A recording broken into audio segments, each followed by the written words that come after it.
Sewicknell Chivaya opa mukadzi the late Leonard Dembo Fortuna. Hi guys, welcome to TFA Files TV. If you are new to this channel, please subscribe, but if you are returning subscriber, welcome back. So guys, nyaya iripo ndeyekuti mukadzi the late Leonard Dembo akaenda kuH Metro akanotaura nyaya yake achizhamba achichema achiti Zimbabwe yandikangana. Saka H Metro yanyora kuti iyo chitekete, Dembo's widow feels we have abandoned legend is family.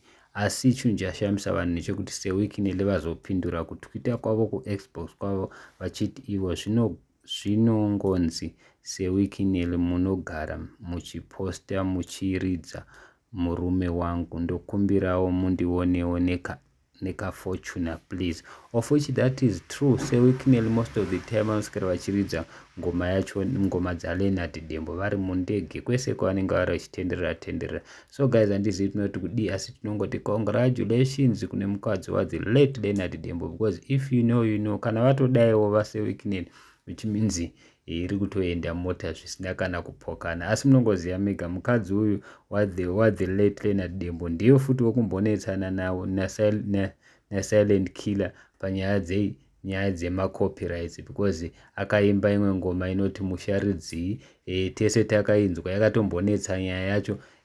Asi maimbirwa yakaita mukadzi uyu aichema achiti please respectai ngoma dzemurume wangu, plus futi musangotore ngoma, munofanirwa kukumbira. Isusu tichiripo sefamily munofanirwa kutizamawo, kutibetserawo, kutipawo something. So handizivi guys munoti kudii, asi ndozvataurwa nemukadzi the late Leonard Dembo. Sewicknell apindura kati uchanzwa kuti ndoswera ndichiridza murume wavo, of which that is true. Saka kana yakatomira yakadai nyaya yachona, which means vari kutotengerwa mota soon unogona kutongoiona mota yachona. Changosara chete ndekunzi vangonzi go and see Victor kana kuti madzibaba. Thank you so much.